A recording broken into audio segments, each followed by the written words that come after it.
여러분 안녕하십니까. 자, 금요일입니다. 11월 벌써 22일입니다. 예, 이제 2019년도 한 달하고 한 열흘 남짓 이렇게 남았습니다. 자, 오늘 첫 소식입니다. 오래간만에 여행사 관련한 순위가 나왔습니다. 컨슈머 인사이트라는 조사 기관에서 한 건데요. 자, 일단 결과부터 말씀을 드릴게요. 레드캡 투어가 패키지 여행사 중 품질 만족도에서 가장 우수하다는 조사 결과입니다. 1위입니다. 1위. 예. 자, 말씀드린 대로 그 컨슈머 인사이트가 매년 수행하는 여행 상품 만족도 조사 지난 1년 기준입니다. 예, 1년 동안 해서 종합 여행사를 통해 해외여행 패키지 상품을 이용한 4,638명 대상으로 품질 만족도 조사했고요. 60세 이상의 표본 확보된 응답자, 표본 응답자는 종합여행사 총 15개입니다. 15개 대상으로 했습니다. 노란풍선, 레드캡, 롯데 JTB, 기타 등등 해서 주요 여러분들이 알고 계신 여행사들이었고요. 자, 레드캡 투어가 1위였고요. 롯데 JTB가 2위, 그 다음에 한진 NHN 여행박사가 공동 3위 이렇게 했고요. 자, 품질 만족도는 가이드, 그리고 일정, 옵션, 쇼핑 4개 요인의 중요도를 반영을 해서 1000점이 만점으로 산정을 했습니다. 자, 15개 종합여행사의 평균은 전년 대비 10점 하락한 618점이었는데 전년 대비보다는 조금 하락했다는 얘기고요. 자, 레드캡 투어가 1위를 어떻게 했나 한번 알아보겠습니다. 4개 평가 항목 중에서 3개 부분 1위를 기록했답니다. 롯데 JTB는 그 다음 뭐 이렇게 점수가 있는데 점수보다는 뭐 순위가 중요한 것 같고요. 말씀드린 대로 2위가 롯데 JTB, 공동 3위가 롯데관광이랑 한진관광, 그리고 5위는 참 좋은 여행사 이렇게 나타났고요. 탑5 여행사 중에서 레드캡 투어를 제외하면 새로 진입한 여행사는 없었습니다. 자, 레드캡 투어는 옵션 부분이 많이 개선이 됐고요. 그 다음에 여행 일정 부분에서는 다른 부분에서는 레드캡 투어가 1위였는데 이 부분, 그러니까 여행 일정과 관련한 부분에서는 투어 2000이 1위를 차지했습니다. 자, 2019년도 종합여행사의 해외 패키지 품질 만족도는 최근 3년 중 가장 낮았습니다. 그러니까 총점 1000점 만점 중에 그 평균 점수가 가장 낮았다는 얘기고요. 15개 브랜드 중 5개사만 작년보다 점수가 올랐고요. 10점 이상 상승한 곳은 레드캡 투어와 자유 투어 정도 이렇게만 올랐다고 합니다. 그 크게 중요한 순위는 사실 아닙니다. 뭐 품질 만족도, 그리고 그 고객의 그 조사 표본 대상수가 사실 조금 많다고 할 수는 없죠. 그 다음에 그리고 이 백데이터를 한번 저희가 봐야 되는데 그 취재가 쉽지 않아서 백데이터를 근거로 다시 한번 봐야 되는데, 아무튼 레드캡 투어는 1위니까 좋은 건 좋은 거잖아요. 축하드리고요. 다른 여행사들도 좀 더 좀 이렇게 이런 순위에 많이 좀 이렇게 점수 같은 것들도 많이 오르고 해서 좋은 평가를 받았으면 좋겠다는 생각을 해봅니다. 자, 피네어가 아시아 시장에 집중을 굉장히 많이 하네요.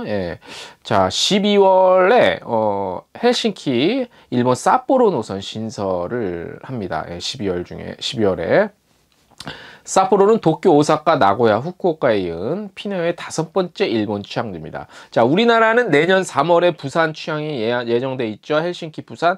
우리나라에는 2군데죠. 인천, 부산. 근데 일본은 벌써 5번째 취항지입니다. 일본에만. 대단합니다. 격차가. 자, 피네어는 삿포로 직항 노선을 운영하는 유일한 유럽 항공사가 이번에 이제 되겠죠. 그래서 해당 노선은 12월 15일부터 주 2회 운항이 되고요. 피네어의 주력 기종이죠. A330 항공기가 투입될 예정입니다. 자, 피네어는요 2020년에도 아시아 네트워크 확장에 더욱 집중하겠다는 방침인데요. 내년 하계 시즌부터 말씀드린 대로 부산 헬싱키 노선 주 3회 신규 취항하죠. 그리고 현재 주 10회 운항하고 있는 오사카 노선을 주 12회로 증편할 계획이고요. 3월에는 도쿄 하네다 공항 취항을 통해 도쿄 노선 확대할 예정입니다. 현재 피네어는요 인천을 비롯해서 아시아 19개 도시에 취항하고 있는데 이 중 5개가 일본이고요. 이 중 2개는 또 한국이죠. 피네어의 이 같은 행보는 아시아 지역발 아시아에서 출발하는 그런 거죠. 유럽 허브 역할. 그러니까 헬싱키 통해서 유럽 각지로 퍼져나갈 수 있는 허브 역할에도 상당히 영향을 많이 미치죠. 그래서 그냥 단순히 인천, 헬싱키, 뭐 사포로, 헬싱키 요것만 봐서는 안 될 것 같습니다. 뭐 우리 업계 계신 분들은 다 아시겠죠. 예. 자, 다음 소식. 자, 종이 아웃입니다. 종이 아웃. 무슨 말이냐면 이제 그 귀국시에 우리가 귀국시에 한국, 대한민국 사람은 그 긴 종이 세관 신고서 있죠. 그거를 그동안 써서 종이로 제출을 했죠. 그 쇼핑을 많이, 명품 쇼핑을 많이 해오신 분들은 이제 조마조마하면서 썼고, 또 뭐 전혀 관계없는 저 같은 뭐 남성 뭐 이렇게 뭐 출장자나 그런 분들은 뭐 그냥 대충 써서 이렇게 제출하고 했죠. 자, 그것마저도 귀찮았죠. 그리고 어떻게 보면 또 너무 형식적이고 종이 낭비 아닌가 싶었는데, 자, 11월 25일부터 인천 제2터미널에서부터 모바일로 신고가 가능합니다. 내용을 좀 알려드리겠습니다. 자, 인천공항 제2여객터미널에서 승무원을 대상으로 시범 실시하고 있죠. 현재는. 자, 모바일 휴대폰 전자신고를 11월 25일부터 내국인 여행객까지 확대 시행합니다. 모든 여행자는 입국 시 휴대폰 신고서를 세관에 종이로 그동안 제출했죠. 하지만 앞으로 인천공항 제2여객터미널에서는 스마트폰을 통해 전자신고도 가능합니다. 자, 여행자가 휴대폰 모바일 전자신고를 이용하기 위해서는요, 모바일 관세청 어플리케이션을 다운받으시고요. 접속하신 후에 여행자 휴대폰 신고 등록을 클릭하시면 됩니다. 그리고 이름, 생년월일, 여권번호, 주소 등 기본적인 인적사항을 입력하시고요. 여행 내용, 세관신고 내용 등을 입력하고 제출하는데요. 신고 내용이 저장된 QR코드를 발급받아야 합니다. 그리고 발급된 QR코드를 모바일 심사 전용 게이트가 따로 있습니다. 그래서 제2터미널에서부터 시작을 하는 겁니다. 그래서 스캔을 하시면 자동 심사 후 결과에 따라 통과하거나 세관 직원의 안내를 받으면 됩니다.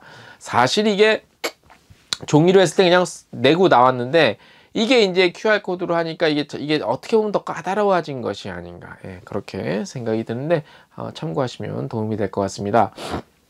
오늘은 순위 관련한 소식이 많습니다. 액티비티 플랫폼이죠. 클룩이 글로벌 시장조사 유고브라는 곳과 한국을 포함한 전 세계 16개 시장 약 2만 1000여 명을 대상으로 또 조사를 했는데요. 글로벌 혼자 여행하는 거죠. 혼행 트렌드를 조사를 했습니다. 자, 76%가량이 혼행을 해봤거나 고려 중이라고 답했고요. 혼행에 대해서 긍정적인 경향을 보였다고 합니다. 사실 이런 한 몇만 명 되는 조사가 사실 조금 신빙성이 있죠. 계속 살펴보겠습니다. 한국인은 무려 93%가 나홀로 여행을 긍정적으로 평가한다고 하네요. 그리고 빠르게 혼행 트렌드가 받아들여진 것으로 분석을 하고 있고요. 이는 글로벌 평균인 76%보다 무려 17%나 높은 수치입니다. 자, 한국 응답자들은요, 세대별로 Z세대 18에서 24세죠. 42%가 긍정 대답을 했고, 밀레니얼 세대가 한 63%, X세대는 이제 베이비 부머 세대는 혼자 여행을 경험해 봤다고 답했습니다. 그리고 혼자 여행을 선택한 동기에 대해 한국은 전 세계 중에서 가장 높은 77%가 일상으로부터 벗어난 휴식의 기회라고 답했습니다. 뭐 인간관계 때문에 스트레스를 많이 받은 것 같습니다. 나만의 시간 그리고 스스로에 대한 보상으로 여긴다는 답변도 한 50% 정도 됐고요. 클룩은 설문조사를 통해 혼행에 대한 상반된 인식을 찾을 수 있었다고 밝혔습니다. 아주 흥미로운 조사였습니다. 자, 또 설문조사 내용입니다. 간단하게 이거는 한번 전해드릴게요. 요즘에 뭐 영국 프리미어리그, 미국의 메이저리그 야구 그거 보러 다니시는 많죠. 그래서 부킹닷컴이 전 세계 스포츠 팬들의 여행 트렌드를 조사 결과를 발표했습니다. 우에파컵 유로 2020 비롯해서 뭐 국제 스포츠 많이 열리죠. 그래서 지난 8월 8일부터 한 달 동안 한국인 1000명 포함해서 28개국 18세 이상 스포츠 팬 2만 6천여 명 대상으로 했는데요. 조사 결과 스포츠 팬들은 자신이 좋아하는 팀이나 선수의 경기를 직관하는 것을 매우 중요하게 여기고요. 실제로 스포츠 경기 관람을 위해서 지난 한 해만 1회에서 5회 정도 여행을 떠났다고 답변을 했네요. 좋아하는 팀 선수를 보기 위해 국내외 여행을 감행하겠다고 밝힌 사람도 꽤 있습니다. 자, 가장 스포츠 응원하는 거는요, 한국 글로벌 다 비슷한데 한 70% 정도가 축구 경기가 가장 많네요. 아무래도 토트넘의 손흥민 선수 때문에 그런 영향이 있지 않을까 싶고, 축구 다음으로는 농구, 그 다음에 테니스, 한국의 경우는 이제 야구와 골프도 꽤 될 줄 알았는데 골프가 그나마 좀 밀리네요. 이런 순위로 흥미로운 조사 결과가 나왔습니다. 자, 코리아 둘레길이 있습니다. 이용자 증대가 계속돼서 그 스탬프 투어와 투어 패스를 20일부터 운영을 한다고 합니다. 무슨 얘기냐면 동서남해안과 DMZ 등 접경 지역에 있는 기존의 걷기 여행길을 커다란 둘레로 연결하는 초장거리 걷기 여행길로요. 해파랑길, 동해안이죠. 남파랑길, 남해안이죠. 서해안이죠. 요 비롯해서 비무장지대를 포함하는 DMZ 평화의 길로 구성을 한다고 합니다. 코리아 둘레길 스탬프 투어는 각각 참가자가 각 코스를 완주하면요, 모바일 앱을 통해 스탬프가 주어진다고 합니다. 그 이제 획득한 스탬프 수에 따라서 1,000원에서 30,000원 상당의 기프티콘 준다고 하네요. 자, 뭐 국내 여행도 저희 뭐 놓치지 않고 소홀히 하지 않고 국내 여행도 틈틈이 정보 전해드리고 있습니다. 저희 트래블 데일리 점점 많은 분들이 관심을 가져주셔서 대단히 감사드리고요. 이왕 관심 가져주신 거 많이 시청 부탁드립니다. 자, 11월 마지막 주, 다음 주도 저희가 좋은 소식 준비하도록 하겠습니다. 오늘 이것으로 마치겠습니다.